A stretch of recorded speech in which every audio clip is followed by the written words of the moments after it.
smiling, Terry, a long pre-season. But I was thinking earlier, it's now like 6 years since you came back, 2017. That's quite some longevity. What do you put it down to? I just enjoy. I love football. I love it being up at Wombwell. Obviously, I had a period of time away, but I've been here over 50 years. So even when I was up at Alton, Jake played with Wombwell Sunday side. I used to still come. So I've been around club for 50 years, and I just love club. I'm born in Wombwell. I lived in a council house, literally 20 yard front ground. First house I bought with my wife is 20 yard other way on Huff Lane, straight across front ground. So this was my playground all my life, and it still is. I still come up and when I fetch grandkids up, we come up with bikes and it's just brilliant to be about, and long may it continue. I can't. I've not lost any enthusiasm or any interest about it. Hopefully I'll get another 50 years. Well, the point I'm trying to make though, longevity-wise, it's all right saying you love the place, but it doesn't mean you might be no good at the job. So what do you put it down to? Adapting to new methods? Because you see managers, even at local level, they run out of ideas, they run out of players. How have you kept evolving over these last sort of 20 years managing? It's quite interesting, that one, because probably yesterday I was thinking about, I'm probably, well, I would think I'm oldest manager in county senior.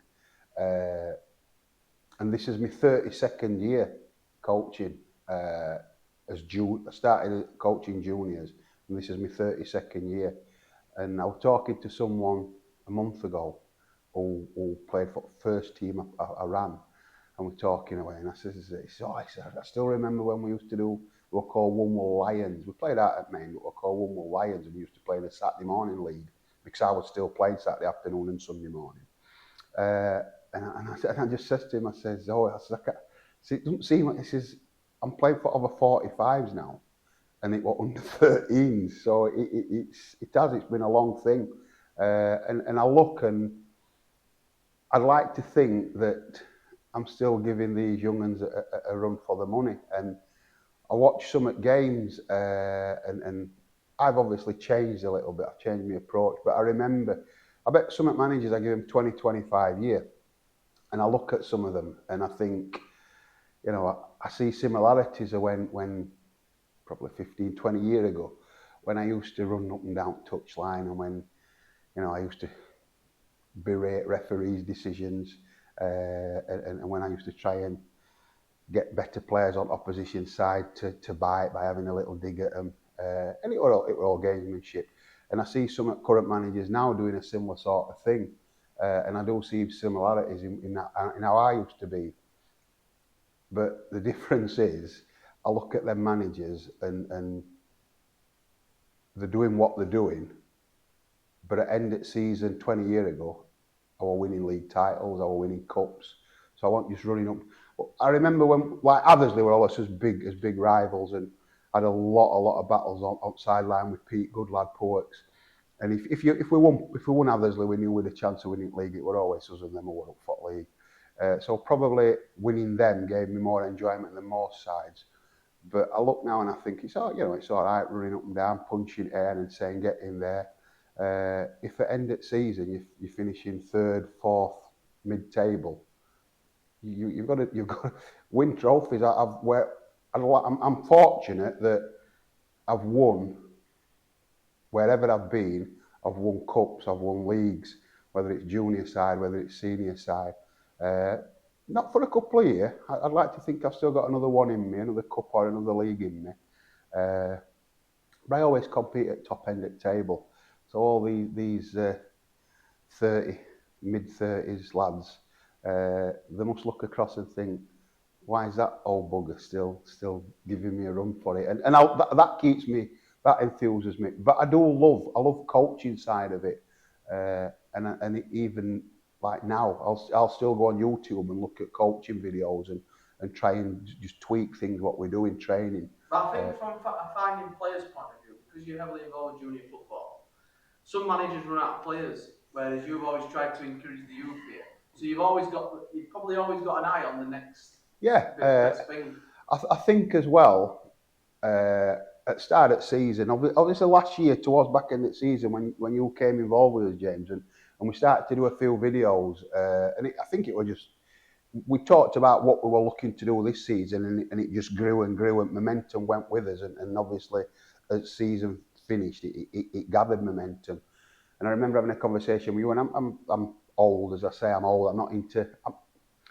When a video goes out or any clips go out, it goes on our WhatsApp group. I can click on that WhatsApp group and I can see it. I don't know how to go and find it. I don't know how to find comments.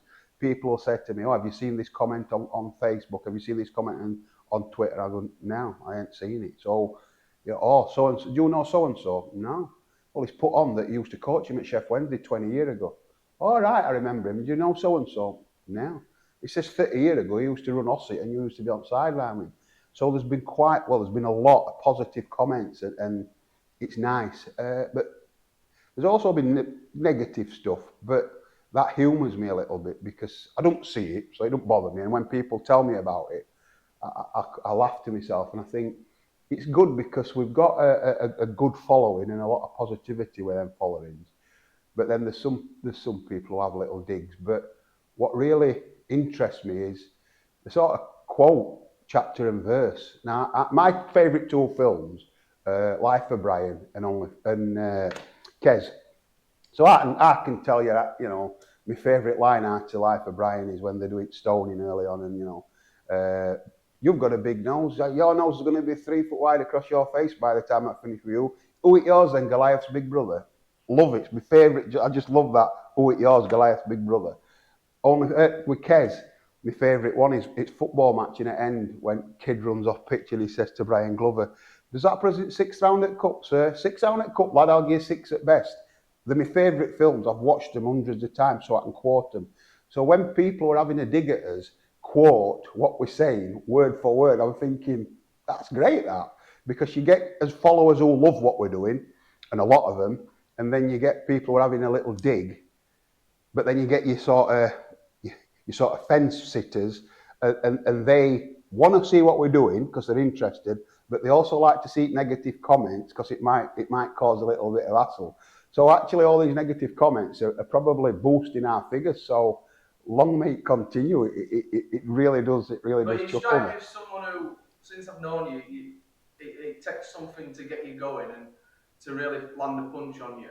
But is that stemming from being brought up in 1970s Britain? Because you must have encountered a lot of racism and things like that in the 1970s. I was born in Wombwell. There's me, my brother, and my sister, and there was one other black kid in Wombwell. And I had it every day, and I mean, it's not right by no stretch of imagination. Everybody. Even teachers? Yeah, teachers, coaches on sideline. When I played opposition, I remember playing. I went with Barnsley. I had a trial with Barnsley, and I'm not going to name coach. He's got quite a good name in Barnsley, and I was a decent player. I went to trials with Barnsley. I went to Hartlepool. I wasn't bad, and I remember going to Barnsley, and an established coach there. They did some one-to-one sessions, and I was believe it or not, I was a little skinny kid, and I remember him throwing ball in. And he said, he numbered, like, you're number one, so one's a winner. And I remember him throwing ball in, and kid who he threw it in, he ended up playing for Barnsley first team, big centre half, twice size of me. And I remember him throwing ball in, this coach, and shouting his number. And I remember when we went in, as he threw the ball in, he shouted to this centre half, go smash the black bastard. And I just like, at the time, it didn't resonate with me, I just got on with it, and he did smash into me, like, and I just played. But that were regular. I remember going to some places in Barnsley which are quite rough areas, and I remember once getting tripped up running that sideline by a woman with an umbrella, and she's giving me all your blackness and I'm not laughing because I think it's funny. It was a norm then. It ain't now. Has it developed a thick skin though? I don't. Whatever people say about me, it's not going to be something what I hadn't heard. And a comment what I'll use quite regularly. I've heard a lot worse by a lot better. Nobody's going to say something what I'm going to, wow, I've never heard that one before. I don't mean from a race angle, I just mean From anything, in life in general, there's too, I've too much. I'm big with my family, and particularly since we've had my two grandkids, Marcy and Theo, and whatever happens on football pitch. Hey, don't get me wrong, I still don't like losing, but what I will say, despite some of the things what have been recently said, I ain't got a dog, so I certainly won't kick a dog, and all painting in house is done. So when I do get annoyed or we lose bad, or the two hobbies I have got, I like gardening, but it does me back in, and you laugh, but I love ironing. So if any doubters out there are worrying about me, going over edge, just send me some shirts over and I'll iron them for you, because that calms me down. Ironing calms me down. So I don't take life serious. I just it washes over me. We'll go again. Do you go home and think about, if you're not doing anything on Saturday night, I know you just have grandkids. Do you go home and think about games, or do you? Oh yeah. Think all the time. If we'd have done this, if we'd have done that, if we'd have tweaked that, next time I'd do that.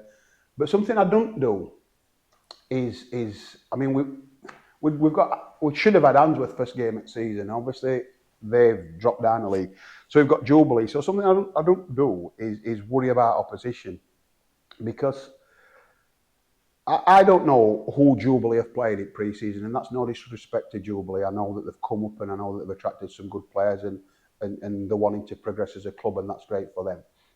But I don't know if they've played 10 friendlies, won everyone 10-0, or played 10 friendlies and lost everyone 5-0. I've no idea. I won't go into our first game on Saturday against Jubilee worrying about what's in their changing room. I won't even look at team sheet. Paul will look at team, and I believe in people I've got in my changing room, and if we perform to the level that we can, and do what myself, what Dom, what Paul, what yourself have done in building up to that week, if we do what we can do, we can only be as good as we can be. If I were worried about that opposition, I'd be in their changing room, not our changing rooms. It's not an issue at all to me. You look at the clips that we've put out, and everyone at Team Talks, quite openly, I'll say, right, we're playing a 3-5-2 or a 4-4 diamond. If any manager comes up to me before game and says, what formation are you playing, Terry? I'll tell them. So we play. I don't use it as a secret, and it's not that I've got a favourite. A lot of it is down to who's available on day. And if we've got 3 strong centre halves, I'll play 3 at back. If we've only got 2 centre halves, I'll play full backs. I don't like to put square pegs in round holes, so we work with what we've got. But I believe in what we're doing. I believe in, lads, what we've got in here, and we'll get results. And there'll be some games where we don't get results, and that's. But I don't worry about opposition. No. Going back, I know we've gone on a long road there. In terms of going back to the question about the young players, though, being around junior football, it has helped you create a sort of core base of players. Because people like King, you actually picked him up by a junior game. I think we at the start of the season, you look now and you look at who we're sort of competing for players against. And you've got Wombwell Town, who are doing great. They've made a great start to their time at North East Counties.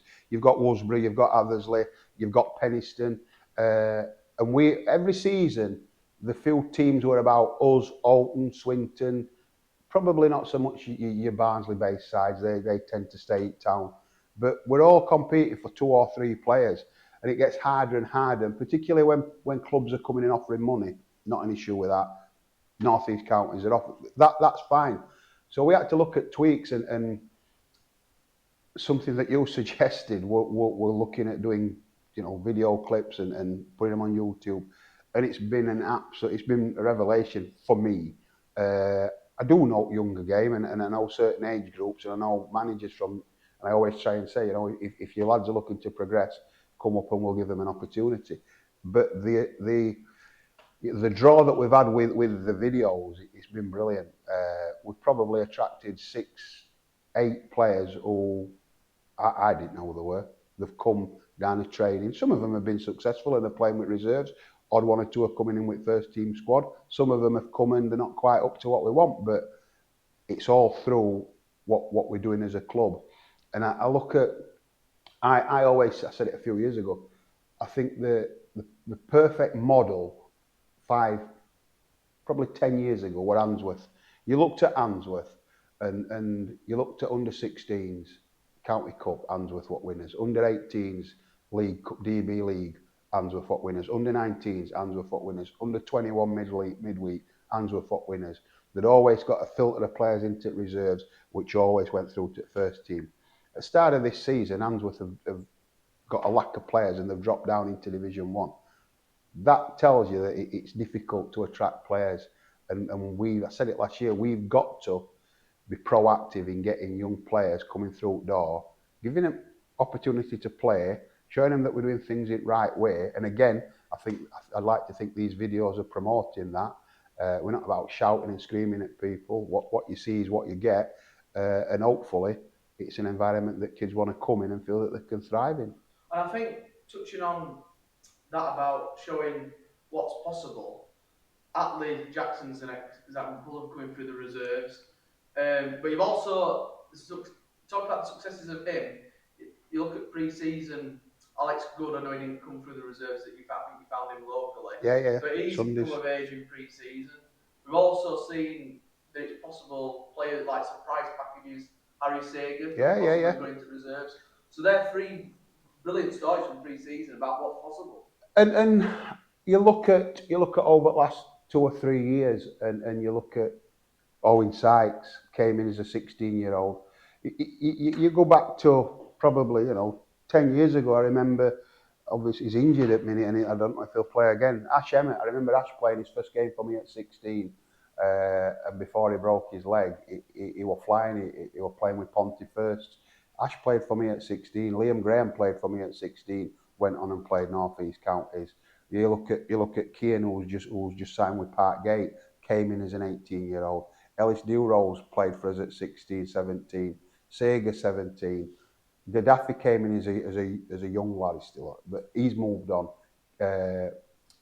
You look at Jamie Wingrove, been with us for 4 years. We give him a chance. We give him stage. We give him a platform. Jamie Knox. We give him a platform to play. And listen, if other clubs come and it's a route to progression for lads, no one's ever going to hold them back. No one's ever be loyal to us. We've done this for you. We've done that for you. They've served as well. There's not one. I can't recall one player who's gone about things the wrong way. From the club's point of view, of players coming to the club, you've got young players who want to progress in the game, whether that's Northern East Counties, Northern Premier League, even higher. If they want a route at, say, 16, 17, 18, they'll get it. It's there. It's in black and white. Yeah. Wombwell's a good first port call. And I get on. We had an interview with Fudge at Worsborough, and he's one who really advocates what we're trying to do, and I'd like to think it is the route that he gets kids in through college. I'd like to think if you're wanting to play regular football at a good standard, Wombwell main club to be it. And he has sent some players down to us. Finlay Durkin, Brad Green, examples. Attlee's been with us and he's gone and played with Worsborough first. So there is opportunities, and if play. I'm a big believer in if you're good enough, your age doesn't come into consideration. You look at young Dainton; he's just 17. He'll be a player. Dayton will be a good player. He just needs to listen and take things on board, and he'll be a good player. And he'll play higher. Dayton will go and play higher. In terms of Attlee, then Alex Good and Harry Sager, what would you say about those three? In terms of pre-season and how well they've done, would you say they're the standout performers? I think that they've been as most consistent and has been as best performers in pre-season. Attlee started really well last season, and we had a good chat. We had a sit down and we had a chat, and he'll admit that he sort of went off boil a little bit, probably just after Christmas for no reason, just lost form. He's a young lad, and it happens. But he's come back this season. He does things with the ball. He's class. He can play in any position. He's played left back for us. He's played wide left last night. He's played as a 3 in midfield. He's played as a 10, which I think is his best position, by the way. But what a great attitude he's got. If reserves put a game out, can I go play for reserves? you've played 4 games in 3 days, get to rest. Now I want to go and play for reserves. And he does. He'll go and play. Sega, revelation. He's been with us for 3-4 years.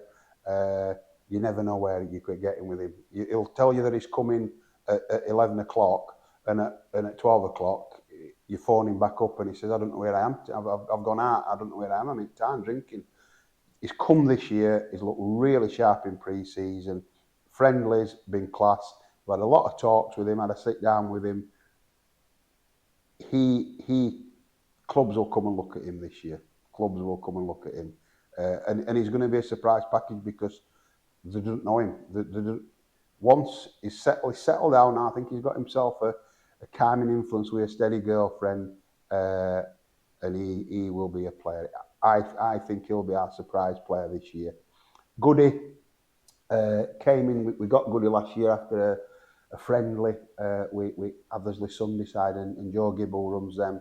Get on well with Joe, and he sends a couple of players our way. He sent a couple actually who are in reserves at the minute and we're pushing for first team.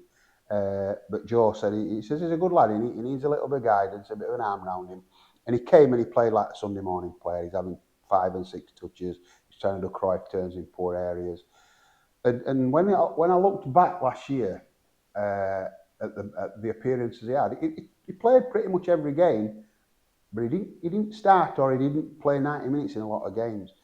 And I know you did an interview with him at the start of the season, and he said something, and I thought, what a great attitude. He said, I've come into this level, it's higher than I've played before. He says, I've got a lot of football, he says, but I've been patient. I hope next year I get more game time. He listens to us now, he makes better choices, and he's a good lad. We've just got to be careful with him that he easily gets wound up, and I think people are going to look at that and possibly you'll try and see it as a weakness. As games go, he'll understand that that's what they're trying to do. But do you feel with Goody, because obviously I'm not suggesting this will happen every game, but obviously he does make hard tackles, and there will be multiple games where players maybe surround referees. But do you feel that the Premier League, I was watching the interview with Mike Dean with Simon Jordan, the former Palace owner, and they were talking about Simon Jordan condemned Fernandez, who pushed the system last season, and Robertson. So they brought in the new directives where it's an instant yellow card. Yeah. Do you think that might help Goody's calls out? I think because referees are going to have to be. What I mean, what do you? I'm sort of moving away from Goody here, but what do you think to general behaviour? Because Simon Jordan and Mike Dean were saying it's an absolute disgrace at the top end, and it's just filtering down. How do you feel it should go at this level? Because it would be good to see referees being strong, and if they do get surrounded, showing yellow cards. I think it'd be a great thing. I mentioned in the sort of half-time chat at the game midweek in League Cup against Dodworth, and I'm not suggesting they did anything wrong, but they were better than us on day. That's not even a question. They were a better side than us on day, and they deserved the win. But in tight situations when things weren't going well for them, they managed the games better by appealing for free kicks. As I say, I'm not suggesting they did anything wrong, but young lads who we've got are naive at that. They don't do that side of the game, and I think with Goody, it's quite. If you watch clips, he's always one of these. He'll always get a foot in, and he's quite a gangly type of. He don't go in and hurt people. I'm not seeing him make one bad tackle. The other night, I said it at the time. I think he got fouled. I think he's overstretched. Ridiculous to say. Some of their players are saying it was knee high, and it wasn't knee high. The worst tackle what came in on him afterwards. But if referee deals with first one, second one don't happen, and third one don't happen. So I'm not suggesting anything there. But Goody's one of them who the strength in his game is breaking play up and winning tackles, and he's good at it. And people think they're getting away from him, and he'll stick a long gangly leg out and he'll pinch it with his toe, and then he'll play it. And I think that he will. He's got to be careful, and we've got to be careful how we manage him. But I think that he'll learn from him. He'll learn from some of the things what's happened, and as season goes on, he'll learn how to handle situations better. I hope that I don't think referees will come with the, you know, I ain't seen a lot of like players in this league showing, you know, sort of imaginary yellow cards. I don't think referees will sort of bring up on that. But the good thing about this league and all local leagues is there's a sin bin rule, and there's sometimes when players push certain situations a little bit and try and bend rules. I think referees need to be strong and go, well, you've had 3-4 goes at me now, and it's not. Go and have 5 minutes sat out or 10 minutes sat out there, and I think that would diffuse situations a little bit. First season it come in, it were used and it worked well. I think it's eased off a little bit now, but maybe something that referees look at and Because really, football's got to move towards the way rugby is. yeah, because yeah. some of the stuff you see on TV and locally, at all levels, not just this level, and not Northern Counties, East League, FPL, behaviour is actually outrageous at times. It is, and junior football probably is the scourge of your life, isn't it? it is. It's a bit same with you. I think with juniors, it's more your parents getting a little bit excitable. And for me, there should be a rule where right, you've had your say once. If you make another comment, I'm not. It'd be great if all parents just went to watch game and encouraged football and let kids play. Because it shouldn't be win at all costs. It should be about enjoying game at a junior. It shouldn't be win at all costs at any level, but certainly at a junior game. It should be go and play, enjoy what you're doing, and progress. And if you enjoy it, people will talk about now, young'uns have stopped playing because when I were a lad, I started playing at 18 and now they're starting at 6 and by 16 they've had 10 years and they're fed up with it. If they're enjoying it, they don't get fed up with it. I don't get fed up with eating fish and chips because I like them, and I've done it all my life. And I'll eat them tomorrow when I go to coast. If you enjoy something, you'll continue to do it. 32 years I've been coaching, and I enjoy it, so I'll keep doing it. 50 years I've been involved in football at some playing. I enjoy it, and I'll play walking football Saturday morning. I enjoy it. So it's not that they're tired or they're fed up or they've had too much football. I think a lot of it is pressure from players and from managers at times at a young age, and it's win at all costs. It didn't win at all costs. Enjoy it first. In terms of the season, then, clearly last season unexpected, wasn't it? Yeah. So looking ahead, because we've talked extensively about finishing second and, as people like to say, 8 minutes away from winning the league. Were we? Yeah. So right. In terms of this season, how hard will it be to replicate that? Very. You look at, as I said earlier, I look at the teams who are in the league, and I look at you. If Dodd had turned the team out what they turned out against us on Wednesday night, you'd have them as big favourites. If they can handle the pressure of being favourites, they've probably been favourites for the last 3 years and struggled to handle that pressure. If they can handle pressure of being favourites, I fancy Doddeth. Swinton, you'd have to look and see what's happening with the number of lads who've left, because there's some quality players left. But Billy will get them. Billy will get his lads working. Swinton will always be a difficult side to beat. Penistone, you look at Penistone last 2 years, started season on fire. Christmas, they're always in top 2-3. For some unknown reason, from Christmas last 3 seasons, they've nosedived and finished fifth or lower. But I think those will be the big 3 teams. Obviously, Emsworth coming down. I don't know who they've retained, but you'd fancy Emsworth to be competing in top 3 or 4. Hemsworth. Now, again, we don't know what their side is like, but they've got great facilities, which should be probably in the Northern Premier League. They've got a pro licensed coach, or believed to have a pro licensed coach running the side, who's somebody who's managing the Football League, and they train extensively for at least an hour and a half, 2 hours on their pitch. So they're going to be possibly the fittest and most well-drilled team in the league. Now, ethically, looking at where they've come from, forgetting about the ethics of the pitch scenario, if they end up dominating the league this season and not being able to go back up, you could end up in a situation where they dominate the league for years to come. I mean, I don't know the full details of the reason that they were demoted to our league. With what I've read, I think they've been extremely unlucky. The fact that they've been playing on that pitch for a couple of years, and apparently when it were a grass pitch, it was same dimensions, and so they've been in that league 10 years. So that's the decision for powers to be. But what you've just said there about Emsworth, they might not drop a point at all. On playing on that 4G, the way that they're used to playing, it'll be very difficult to beat. Let's put it bluntly, this is an amateur league, or it's meant to be an amateur league where players play for nothing and for enjoyment. And the FA have chucked a team down to this division who, let's be honest, are at least 2 leagues higher ground-wise, and we don't have to pay this year, but they are effectively a semi-pro side, especially with the facilities they've got. You could argue some players could walk into this changing room and say, well, I do this in enjoyment. Yeah. I don't want to get to play against pros. Have you ever seen the Decreasing Circles, the cricket episode? No, I haven't. All right. But that ends with, so they have an episode where they have a cricket team and Richard Bryers is next door neighbour. It turns out to be a great cricketer. So they don't normally win. And then he's come along and scored probably 150.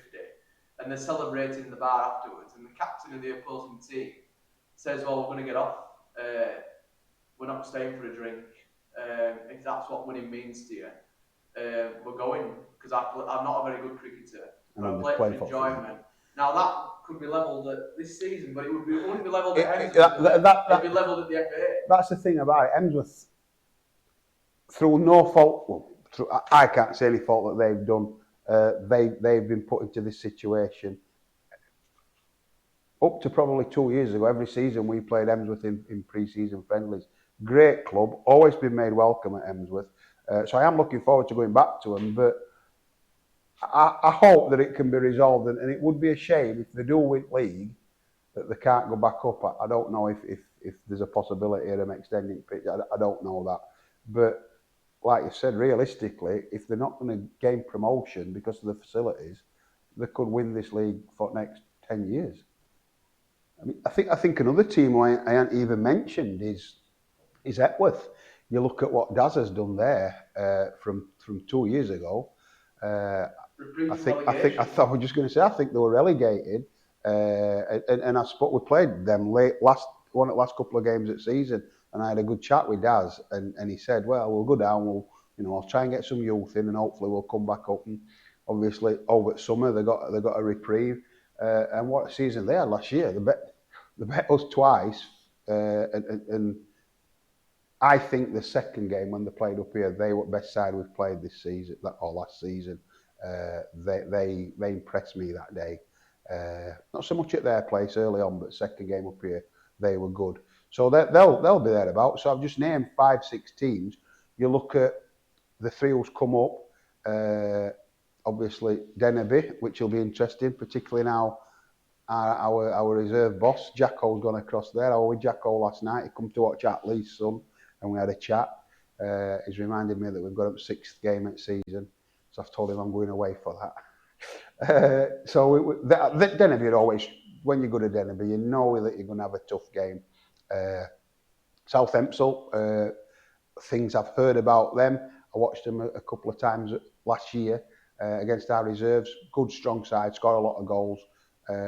Talking to their manager at a junior tournament in summer, and he said we need to shore up at back. He says if we can get defence right, we'll be competitive. And Jubilee, rumour last year that they were paying players. Whether that's right, I don't know. I know they're trying to progress. I've funnily enough, before I've come out, I said earlier that it's not something I look at in there. I don't know who they've played, but I looked at. They've got a buying cup, I don't know why, I think against Stocksbridge, and then I looked at the team sheet, and they've got players like Connor Brunt. I remember Connor playing for me at under 18s for county side. He's gone on and played for Ossett and teams like that. They've got Danny Reet. I remember Danny when I were at Wednesdays. He came in as a 12-year-old. He was an absolute beast of a player. He was like a man at 12, and he was a great player. And I think he went on and played for Mansfield. So you look at the players that they'll attract on any given day. Jubilee will be decent. So there's not going to be any easy games all season. So what would you say would rank as success this season? I look at it and we've lost quite a lot out of the heart of our team. Jamie Knox, for me, best player in the league for the last 3 years, and I think anyone would argue to say otherwise. A couple of years ago, I was asked to do reps side back in the last season, and we played Wakefield, and we threw a few lads together, and it was a good event actually. But you look at the players who I took from Wombwell that day. It was Jamie Knox, who's gone on to play. He's playing for Dern tonight. I'm going to go watch him actually. I took Gaddafi, who's gone down and played for Wombwell. I took Kian, who just signed for Parkgate, and I took Sam Jones, who hasn't played he hasn't kicked a ball for us this season with work commitments and family commitments. So the 4 players who I took for that rep side, none of them have played for us this year. That's a big hole out of our side. We played a couple of seasons ago when Sheffield Senior Cup, when Gorba got to the final, and I think Frickley couldn't play them. They put a rep side together for that, and they asked if I'd take that. And players who I took on that day from Wombwell, Azza's played probably 2 games. Jake's gone down at reserve. So you look at, and I'm not saying they were best players who we had at any given time, but you look at 6 big players there in the last 2 years who've gone out of our side. And it's not just what they bring on the field, it's what they bring off it in here in changing rooms.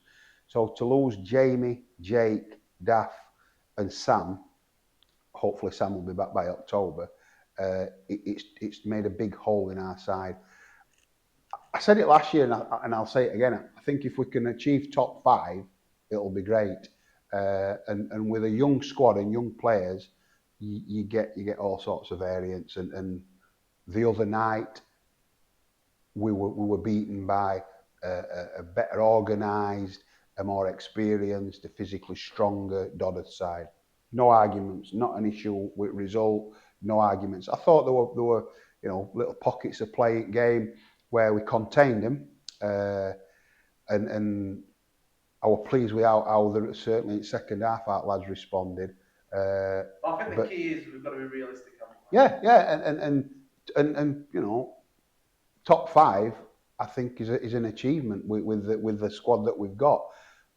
I would say, like I said last year, and if you look back at the interview I did with Non-League Yorkshire last year, I said I think on any given day we'll give teams a game. But likewise, young, inexperienced players, games that they should possibly go and win, they could fall short. It happened up here in Montague Cup recently. So it's getting an even balance and getting lads to believe in themselves, because they're good players and they play the right way. Get them to believe in themselves. We believe in them, and I hope that we can finish a top 5. So I think the final question, which I'm sure a lot of people have been waiting all interview to hear this. What's your takeaway choice at the moment? Fish and chips. You can't beat it. You can't. My favourite is actually it's a Chinese. I like sweet and sour chicken balls and egg fried rice. That's my go-to if I'm. I usually end up doing that if wife goes off anywhere for weekend. She might go off with mates to London to watch a show. So after the game, I'll get a Chinese in, but Chinese or fish and chips every day for me. Right, we'll see how the season unfolds. It'll be a good one. It'll be. Come get down whenever you can. Come down and watch. We'll get a warm welcome, and we'll do what one will do, and we'll give everybody a good game.